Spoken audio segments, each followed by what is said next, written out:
Hello, good day mga ka-farmlat. Kayo po ba ay naghahanap na isang property na small cut and then at the same time yung kaya lang ng ating budget? Ayan po. So for today's vlog, nandito po kami ngayon sa Buena Vista, Quezon, kung saan maglo-locate po ako na isang property na along National Road and then at the same time small cut nga po itong property na to. Ano po? At ito po ay may frontage na nasa halos 30 meters. Ayan. So kitang-kita po natin yung pinakakalsada natin. Ayan po yung pinaka-national road natin. Bagong gawa yan. So bago tayo mag-ikot, syempre po as always, paki-like, paki-share and subscribe sa ating YouTube channel. And then paki-pindot yung ating notification bell para updated po tayo dun sa mga properties na ibablog natin. So si property po ay may frontage na halos nasa 30 meters and then nandito yung isang muhon and then nandun po dun sa may pinaka gilid na to yung pinaka isang muhon po. Ano po? Ayan. So hindi tayo makakapasok dito sa way na to, sobrang sukal. And then at the same time si property po ay medyo pababa. So dito tayo hahanap ng way para dito tayo makapasok. Ayan. So let's go. Pasok tayo kay property. Ayan, so nandito tayo sa may pinaka halos likod na property. So inaaral ko muna po kasing mabuti kung ano po yung pinaka tayo ng lupa niya. So from the road, doon po sa may pinaka national road, medyo palalim po tayo ng konti. Pero may way po dito sa dinaanan po namin na halos napaka-gradual po nung pagka-slope niya. So hindi po ako hiningal or hindi pa bulusok yung kanyang pagbaba kay property. So itong part na itong nilalakaran ko, pero hindi ko alam kung dun sa part na yon medyo malalim tayo. So iikutin naman natin yan, kaya makikita natin kung ano po talaga yung pinaka-train ng lupa. Pero dito sa pinasukan ko, kung saan sabi ko nga ay doon pwede pong ilusong si car natin kung may sasakyan po tayo hanggang dito sa loob ng property. So carry yan. Halos napaka-gradual po nung pagka-slope niya. So kayang-kaya po ng sasakyan natin. Medyo maputik lang kasi nag-uulan. And then si property po ay nasa kabuuan ng 2.9 hectares. Ano po? Pero nabawas na po si road. So ang natira na lang sa kanila ay 2 hectares. Ayan. So buhay naman po yung nagmamay-aring ng lupa. Pero yung ibang part po nito ay nabenta na. So sabi niya may mga part na nabenta na kasi sinasubdivide. So yung mga bumili po sa kanila, yun po yung ginawa nila.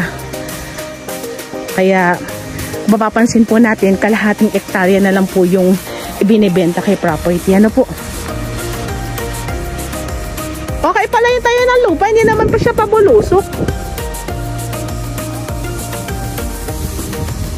Okay. Ang ganda. So hindi lahat ng part ay malalim. Yan po yung pinaka-explanation po kay property. Ano po? So yan, pasok na tayo. Pipili lang po tayo ng way na pwede nating pasukan. Ano po, ayan, nakapasok na yung aking kasama. Kasi ito po, bukod po sa madamo na, so medyo pababa pa rin po siya. Kaya dito po tayo sa kayang-kaya nating pasukan. Pasok tayo.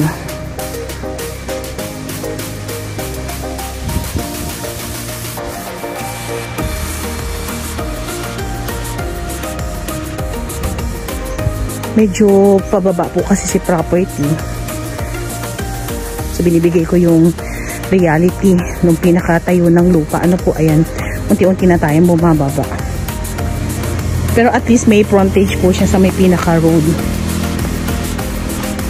So ito po, sakop na po to. Pero yan po ay medyo madamo and then hindi ko makikita yung lalakaran natin kung medyo malalim po dito.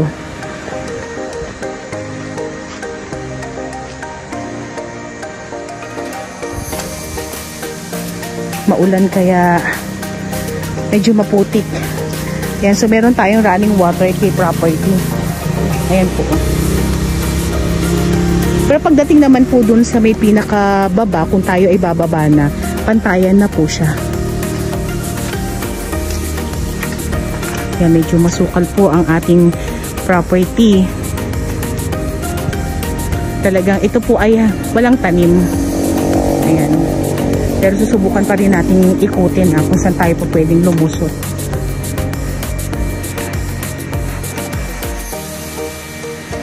Ayan, so nakita na po natin yung isang muhon.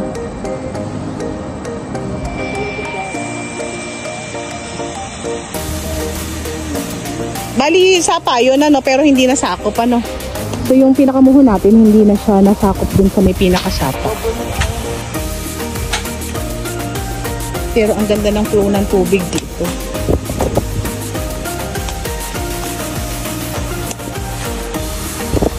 Dahan-dahan lang tayo kasi medyo madulas. Pero lapitan din po natin yung pinakasapa para makita lang natin yung source ng tubig dito. Ito naman po ay pwede kahit sino ang gumamit dito sa sapa na to.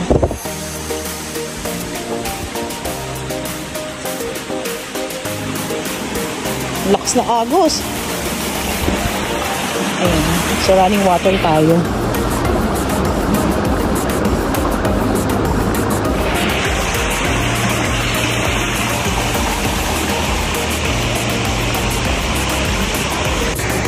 Yan, so meron tayong sapa pa rin dito. Pero yan po ay hindi nasakop kay property ha. Tapos ito po, may falls po tayo dito. Ayan. Pero yan po ay hindi rin sakop kay property. Pero nandun po si property. Ayun. So dito lang kami tumayo dito sa may gilid. Ito naman po ay lahat po makikinabang po din sa may pinaka-falls po natin. Ano po? Pero dikit na dikit po siya kay property. So nandun yung isang mungo natin sa may gawi doon. So napakagandang paliguan.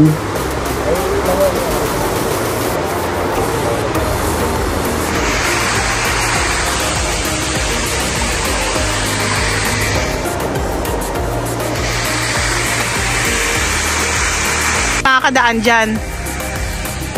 Dito dapat tayo masukal. Halap tayo na ibang way. Tawid sana tayo dun sa may falls dito sana kami dadaan pero sobrang sukal kaya naghahanap si kuya ng way para daanan.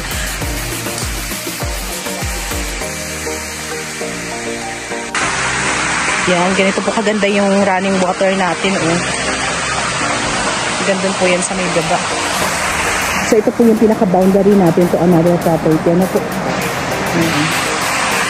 Ganda.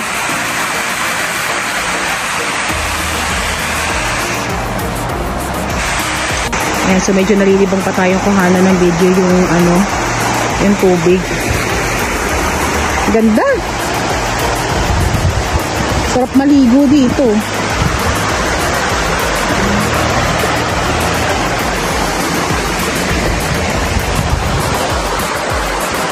So boundary po iyan ha.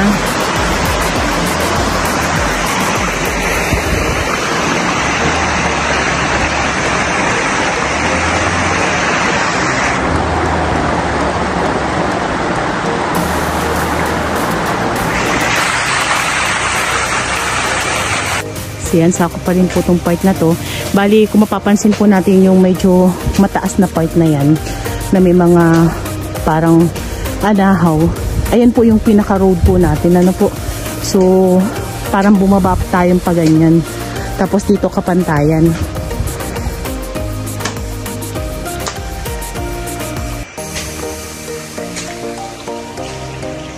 Medyo masukal po talaga si property at ito po ay talagang walang tanim kasi dati daw po ito ay taniman lang ng mais at merong konting palayan, parang ganun po.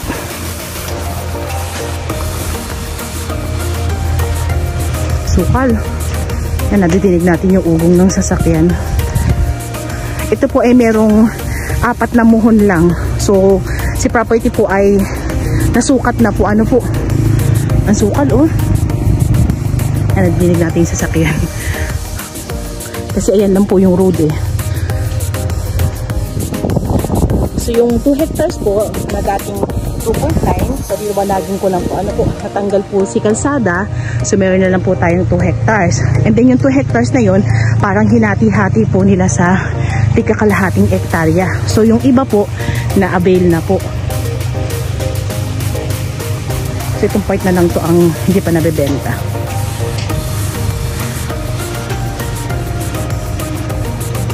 Ayan, so zoom ko lang.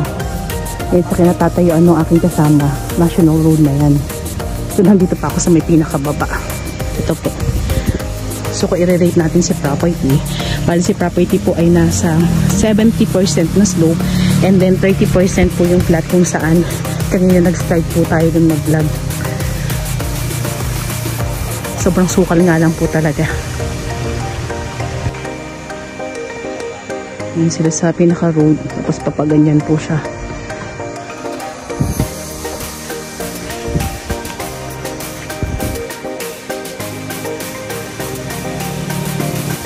So yan, explain ko lang po about dun sa sasagutin ng ating seller. Oras na i-avail niyo po si property.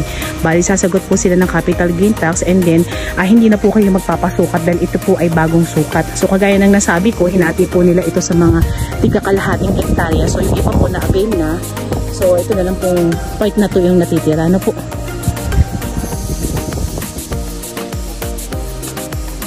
Take note po, ito po ay national road. So si property po ay half hectare and then binebenta po ito sa halagang 850. Ayan po. So sa halagang 850k, ayan, meron ka ng half hectare along national road.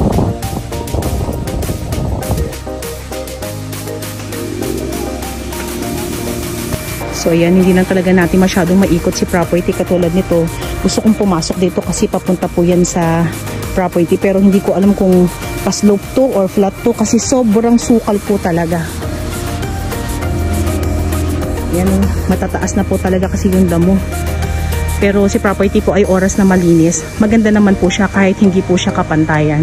Kasi lalong-lalo na sa mga buyers ko po na naghahanap po ng property na pagbaba mo ng sasakyan, ayan, meron ka ng kalahating hektarya na bababaan. Ano po? Ayan, nakita nyo naman kung gaano kasukal. Halos talagang hindi nyo makikita yung mga kasama nyo pag inikot nyo si property. So yan, pakita ko lang po sa inyo yung pinaka-reality po ng property. Ano po? So nandito po ako ngayon sa may pinakatapat ng kalsada. Ayan po sila. So umusod-usod ako ng konti. Ayan. So palalim na po talaga dyan. So ito lang po yung magiging konting problema po natin. Ano po? So mayroon tayong frontage na nasa 30 meters pero hindi natin magagamit yung frontage na yun para ilusong po natin yung ating sasakyan. Ayan, papunta dito. So meron lang tayong maliit na part na pwede natin ilusong ng sasakyan natin kasi ito nga pong property ay pababa. Ayan po, palusong po talaga siya. So sa baba naman po na yan, medyo kapantayan na po siya.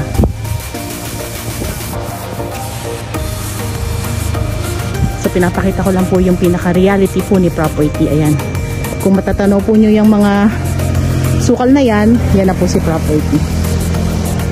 Yan po yung pinaka-road.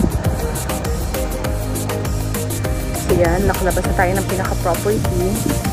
Kung gusto nyo pong i-avail si half hectare along National Road, ayan po, so message nyo na po kami sa aming WhatsApp and Viber na nasa taas ng screen.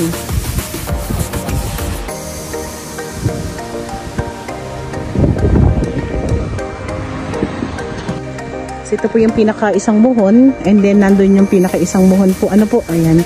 So ito yung pinaka-frontage po ni kalahating hektarya. Dun po sa binigay kong price po sa inyo na 750. Ayan po, yan po ay slightly nego pa po. Ano po? Ayan, so avail na po kayo along National Road po ito and then half hectare lang. Ayan. Napakagandang property. Linisin lang po. Ano po? Ayan, so bago tayo mag-end ng vlog natin, konting info lang po. Bali, ito po ay nasa 3.5 kilometers para makarating po tayo ng pinaka-town proper po ng Buena Vista. Ano po? And then kayo naman po ay manggagaling from Manila, tayo po ay magta-travel ng halos nasa 7 hours para makarating po tayo dito kay half hectare.